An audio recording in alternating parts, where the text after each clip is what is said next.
Philip Wegmann joins me now, White House reporter for Real Clear Politics. Philip, good to have you with me, sir. Thanks for having me. Well, you trapped her.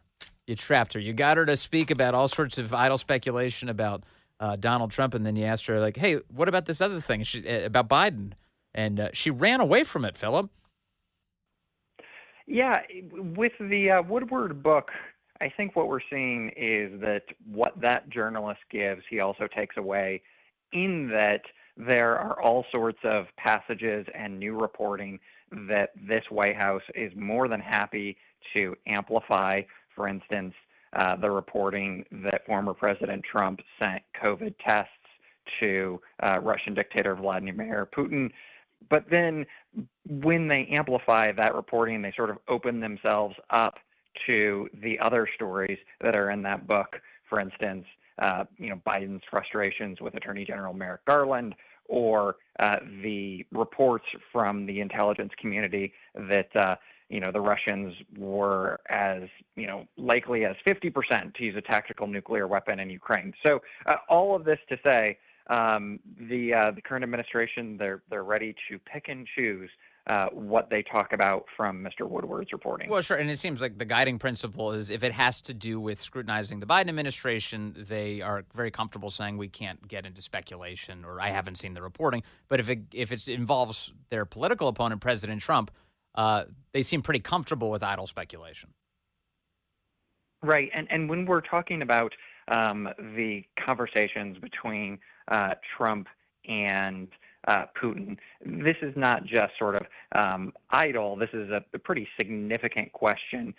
Is it possible, perhaps, that Donald Trump may have violated the Logan Act by doing diplomacy when he's not authorized to do so? I mean, that's very unlikely that anyone would bring prosecution against the former president on that front. But it's worth noting that, when he was former Vice President Biden, the current president floated the idea of using the Logan Act to prosecute then General Flynn. So, I mean, this is one of these things where, you put an asterisk in your notes and you keep a close eye on what comes later. And I thought, it was pretty interesting that this White House, they're normally pretty disciplined. They don't speculate about hypotheticals.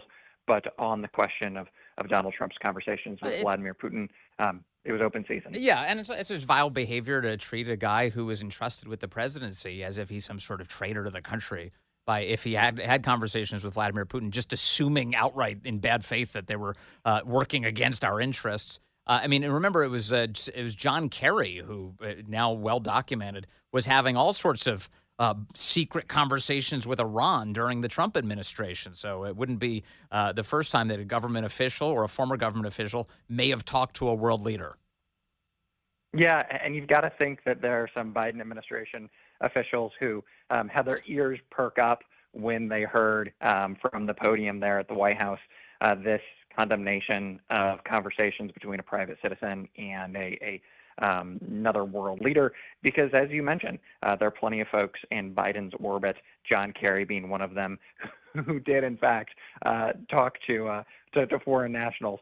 So I think that this might, in the end, be much ado about nothing. But clearly, Vladimir Putin, he is the bad guy because of his invasion of Ukraine. He's not a very sympathetic person. He's clearly the villain. And I think that in this case, the White House saw an opportunity to argue guilt by association because of those conversations. Well, that's what they're trying. It's the political season, of course. So they're trying to once again slander President Trump here. This is where I want to move on to Kamala Harris's attempts at getting involved in these hurricanes this week. She apparently tried to make some sort of phone call to somebody in the vicinity or the orbit of Governor Ron DeSantis. And then when she was rebuffed, she's turned it into this big thing that, oh, my gosh, how insulting that he wouldn't take the vice president of the United States' phone call. But interestingly, Governor DeSantis and Joe Biden don't really care what Kamala Harris is saying. They say they have a great relationship. In fact, you asked President Biden about this, and here's how that went. Mr. President, does Governor DeSantis need to take Vice President Harris's calls? All I can tell you is I'm talking to Governor DeSantis. He's been very gracious. He's thanked me for all we've done. He knows what we're doing, and I think that's important. What does that answer tell you, Philip? My initial reaction is that it tells us either President Biden doesn't make much of Harris's complaints about the Florida governor, or he was unaware of the brouhaha between the governor and the vice president. NBC News reported after the fact that Biden was unaware. I'm a little bit skeptical because what the president told me yesterday, it wasn't the first time that he had been complimentary of DeSantis. But if we take a step back, when it comes to hurricanes in Florida, DeSantis almost has this down to a playbook. They were pre-positioning supplies. They had a strategy for how to handle all of this. And the argument from DeSantis this entire time has been that he's already in touch with the FEMA administrator, that he has President Biden's cell phone number for when he needs it. And oh, by the way, Harris has never reached out during any of these other hurricanes. So I think that this is sort of politics creeping into the hurricane debate there. And I've seen some conservatives argue that what President Biden has done is almost a reverse Chris Christie to his vice president. We'll have to wait and see. But, clearly Biden has no interest in getting in between this fight of Harris and DeSantis. Well, I do think that one of the instincts that you just laid out was correct, which is that, like, President Biden did say, before he answered your question, he did say, oh, yeah, I have a great relationship with Ron DeSantis. It's been good. We've been talking. It's been and things have been running smoothly. That means that in the intervening time between him saying that publicly and you asking yet again about it, that somebody at the White House would have come to him and said, hey, this doesn't look good for Kamala. This is not good for her campaign. So I would say it's probably worth reading into this maybe more than usual.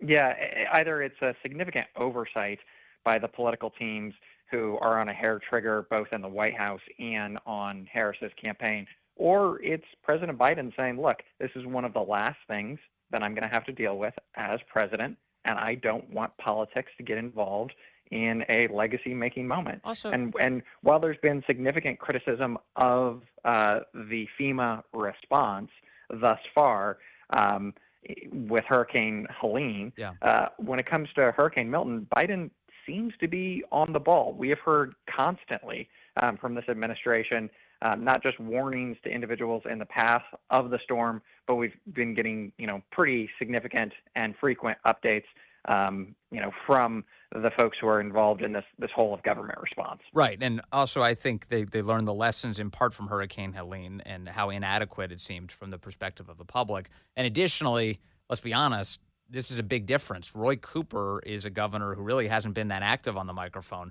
Ron DeSantis, he's ever present. He's always talking. Mm-hmm. And I think that there's the political instincts here for the Democrats are, man, we can't be that outmaneuvered by this Republican governor. Mm-hmm.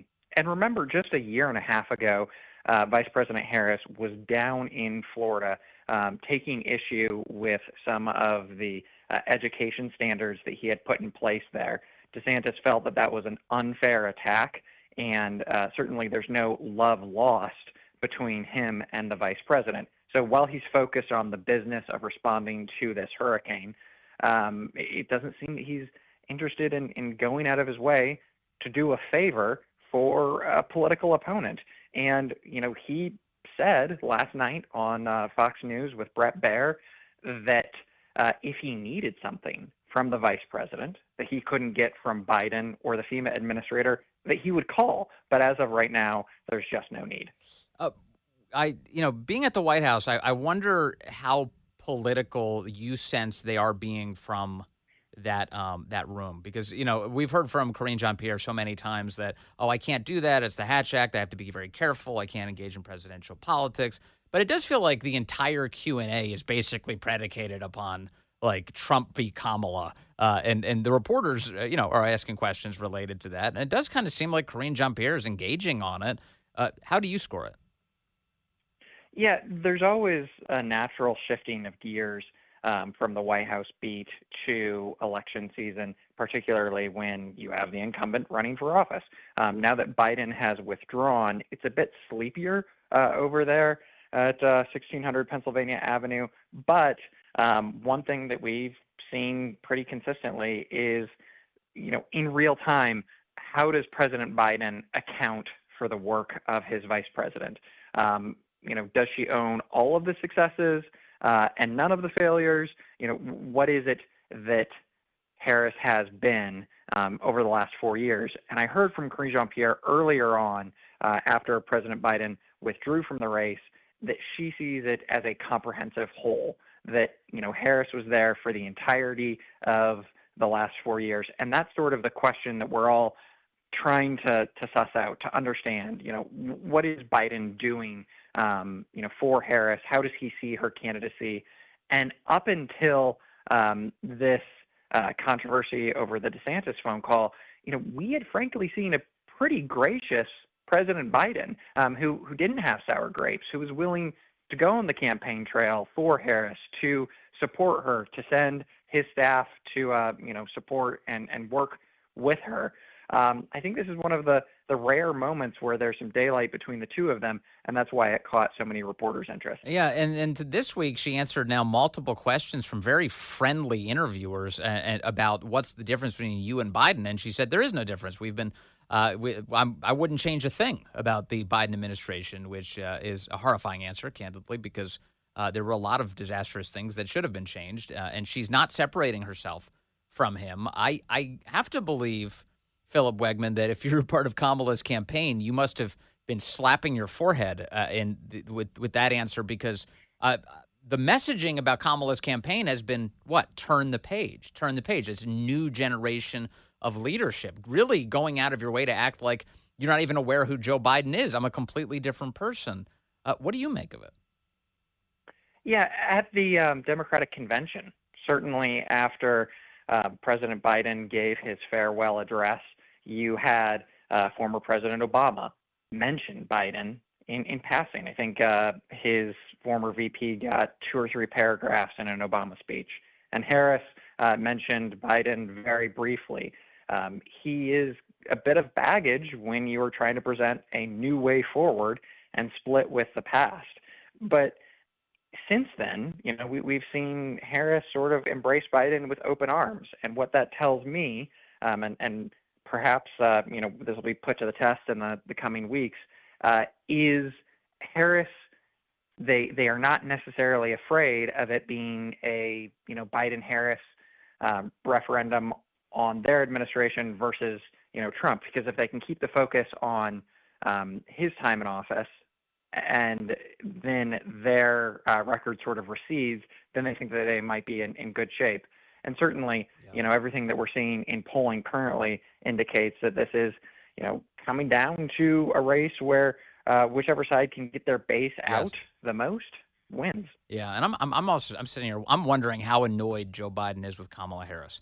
And I feel like that may be an animating factor here that is underappreciated. But I guess maybe we'll find out. Maybe the tell-alls will come out. We'll have to wait point. for the next Woodward book. Yeah, that's exactly right. Yeah, we'll wait for that. Or the next Philip Wegmann book. Thank you, sir. Good to talk to you.